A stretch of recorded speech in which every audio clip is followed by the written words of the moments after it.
What's up, everybody? Derek Anderson, the DA. All right, check it out. So the more I listen to this guy, Nelson Peltz, the more he makes statements, the more he comes out and speaks his mind, discussing this whole Disney board situation, him trying to jump on the board, Trian Investors and Jay Russillo. The more I listen to this guy, the more I like him, okay? Because this guy thinks like I think, okay? He says the same stuff that I say. You know, when it comes to Disney and Marvel and all of this stuff, check out this headline on comicbookmovie.com. A Disney investor, Nelson Peltz, questions Kevin Feige's abilities and the need for Black Panther's all-black cast. Yo, how many times have you heard me say, Kevin Feige is lucky? All right, Kevin Feige just got lucky. Now, this guy, I'm not saying that he can't produce a movie. I'm not saying that at all. But what I've been saying is, like, Kevin Feige and the enormous success of the Marvel Cinematic Universe is more of a right place, right time sort of thing, okay? He hit it at the right time when everybody was like, yo, a cinematic universe might be kind of cool. Kevin Feige was the first in, the best dressed. He fit the part. He gave the people kind of what they wanted. He had good filmmakers. He had good actors and everything right there at the beginning. You know, and he put it all together. I'm not saying that, you know, don't take anything away from his ability to produce, but the genius, like, oh my God, Kevin Feige is just some amazing genius. Yeah, all of that has been dispelled within these last couple of phases, okay? So I question his abilities as well, especially with the fact that he went full MCU. I mean, he went all the way to the wall, right? All the way up to the wall with the MCU. Pushed it in every way he could possibly push it, you know? And you see the results with this last film that they dropped, okay? The Marvels, you know, a humongous box office disaster. They lost a shit ton of money, you know? So you got to start questioning this cat's abilities. And then he mentions this situation with the Black Panther and the all-black cast. And, you know, everybody's going to be coming out screaming. As soon as they hear about this, oh, my God, Nelson Peltz is a racist. You know, that's coming, all right? Peltz, I hope you're ready to defend your racism or defend yourself against racism because you know that's coming, all right? You already can see the writing on the wall. But the reality is, it's like, yo, I think what Nelson Peltz is saying, and he actually doesn't even mention the movie Black Panther. He just mentions all black cast. That's why it's in quotes. But I think what he's really saying is, yo, why are we so ideologically driven where we're going to make a black movie and yeah, it's going to have an all black cast, all black directors and everything. Remember Anthony Mackie talking about that? I've done 7 Marvel movies now. Every producer, every director, every stunt person, every costume designer, every PA, every single person has been white. But then when you do Black Panther, you have a black director, black producer, you have a black costume designer, you have a black stunt choreographer, you have a black, and I'm like, that's more racist than anything else. Because if you only can hire the black people for the black movie, are you saying they're not good enough when you have a mostly white cast? See, to me, that's what Peltz is getting at. You know, when you look at it from that standpoint, that's what Peltz is getting at. All this stuff ends up becoming racism anyway, you know, because at the end of the day, oh, we're going to hire black people for the black projects. You know, we're going to hire all women for the female movies. You know, that's what we're going to do. So it's just racism and sexism anyway. I thought we were trying to get away from that stuff. I thought it was all about equality, hire the best person for the job, so on and so forth. But then you stack, oh, okay, we got a female movie. All right, man, we got to stack it up with a female writer, a female director, all female cast, female villain, you know, everything, you know? And the same thing goes for Black Panther and all the black movies that we got. Yeah, let's just stack all our black people over here. The hell with them for the rest of the year. But right here, oh yeah, it's all black all day, you know? And that's the problem. That's how this stuff comes off, at least to me anyway, you know? And the thing is good creatives, they don't create like that, all right? Good creatives. Shitty creators, oh yeah, they'll put race and ideology ahead of everything, okay? They'll put their agendas and all of that stuff. They'll put that ahead of the entertainment because they're shitty creatives. But good creatives, no. We're concerned about the story. The story is first. What story are we telling, all right?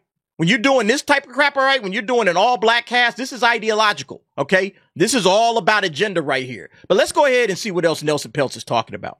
A Disney investor and billionaire, Nelson Peltz, is looking to insert himself into the company's board, but comments about Marvel Studios' diverse movies and Kevin Feige's abilities are raising eyebrows. And, you know, again, this is stuff you should absolutely be questioning right now. All right. You should be questioning the diversity, equity, and inclusion push that Kevin Feige has been all about since Phase 4 started. You should absolutely be questioning that. And if you're not questioning the failures over there going on with Marvel Studios, then you are not doing your job as a board.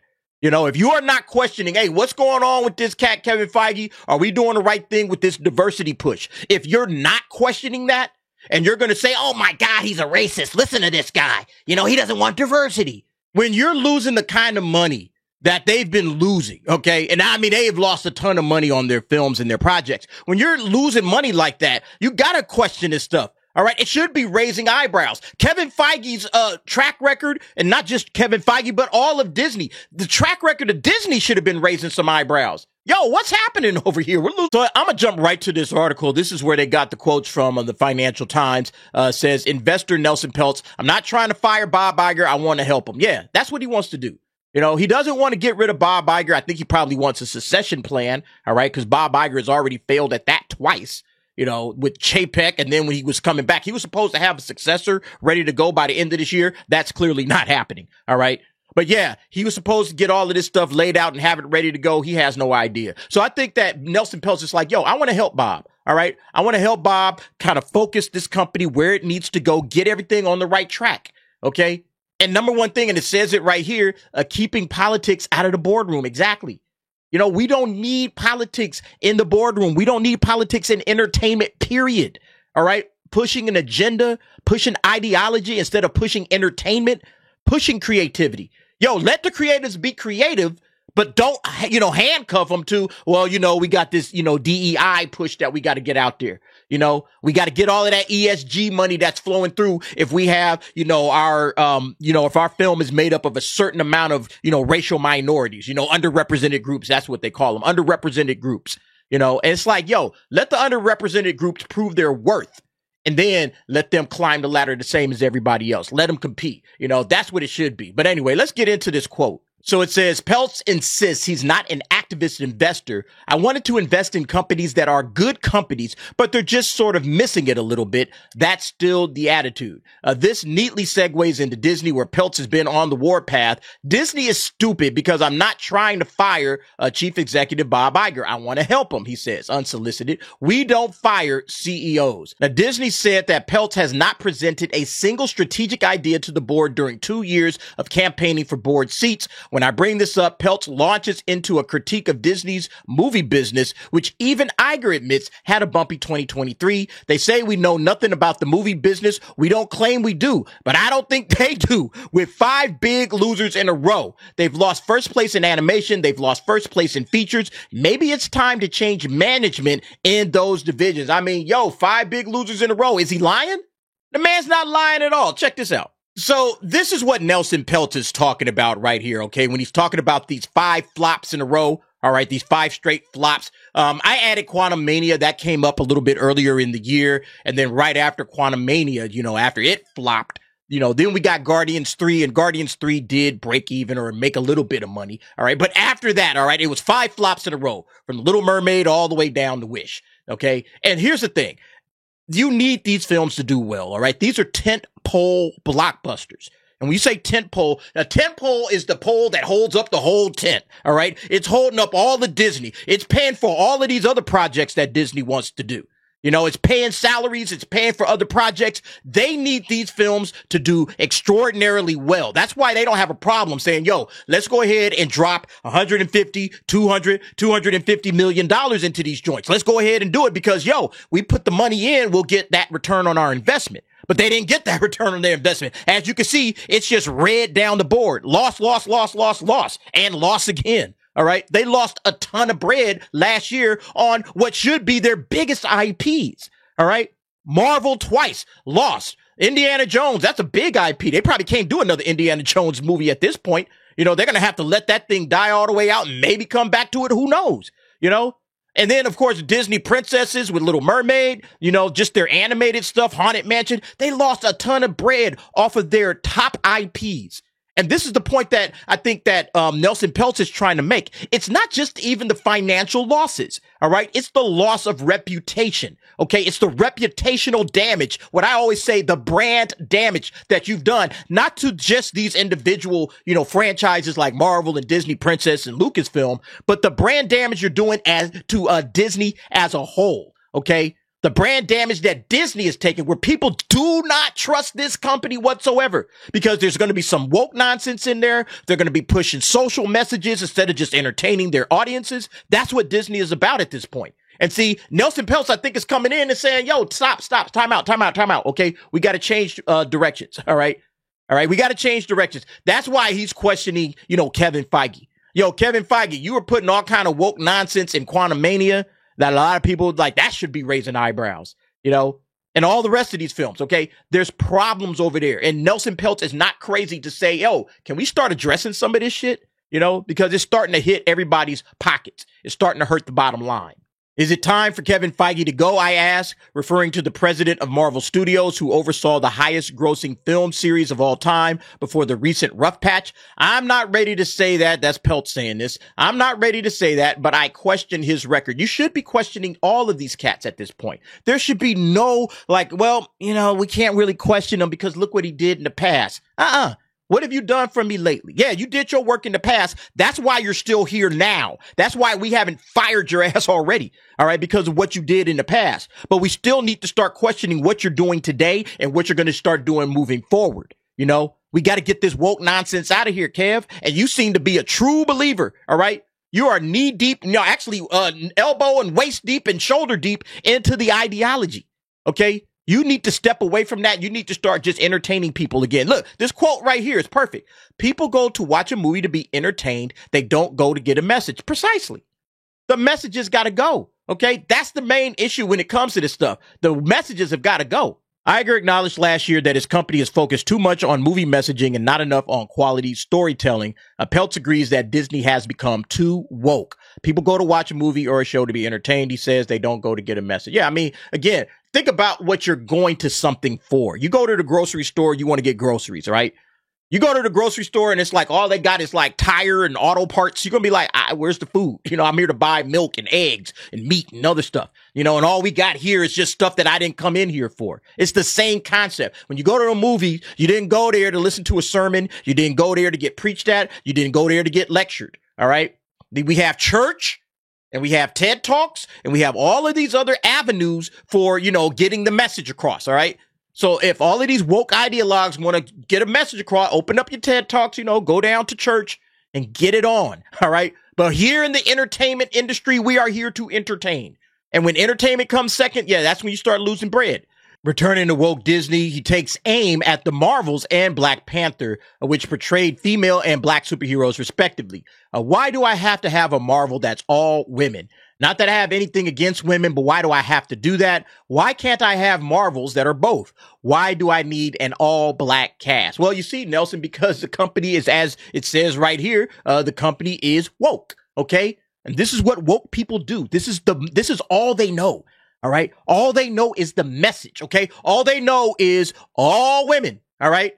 That's entertaining to them. Oh, look, it's all women in a superhero movie. Whoa. Like they think that's entertaining when it's not entertaining at all. The story doesn't come first.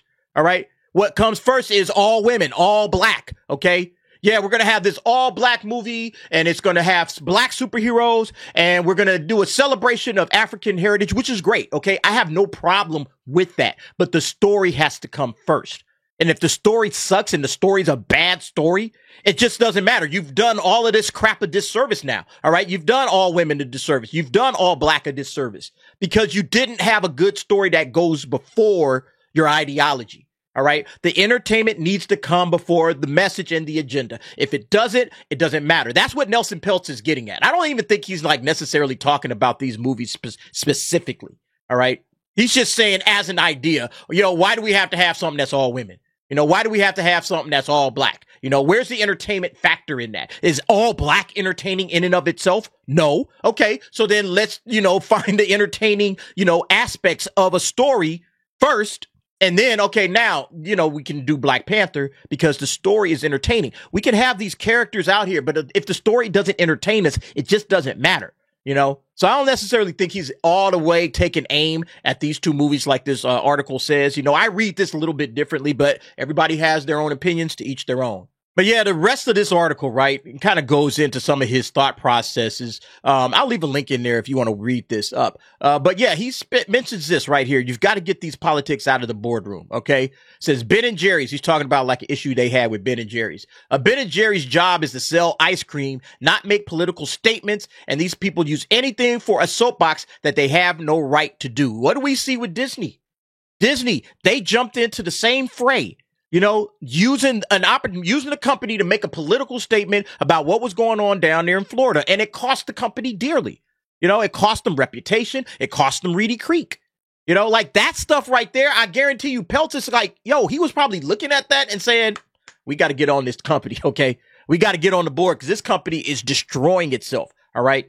You know, yeah, he has his own opinions. He says here about ceasefires and all that other kind of stuff. But at the end of the day, it's all about, hey, you know, we got to keep this messages. All right. We got to keep the messages out of entertainment. We got to keep, hey, let's just focus on what it is we're here to do. We're here to entertain people. You know, people hear all of the messages all across the board in various places on social media, on the news, everywhere else. We go to the movies to escape from all of that. All right. To escape from our day-to-day lives, to go there and watch some entertainment on a movie screen, you know. That's what we're here for. And these guys are forgetting that. Okay. That's basically what Nelson Peltz is saying. Anyway, folks, I think I like this guy even more, you know, after reading some of this stuff. But, you know, again, at the end of the day, when you start looking at what Disney has been doing, this is the problem that Disney needs to fix. You know, whether Nelson Peltz is on the board or not, they have to address this garbage. And if they don't, company's up in flames and they will have no one to blame but themselves. Anyway, folks, you guys let me know what you think about this situation. Jump down in the comments. Give me your thoughts and opinions on that. Thanks for watching. See you next time.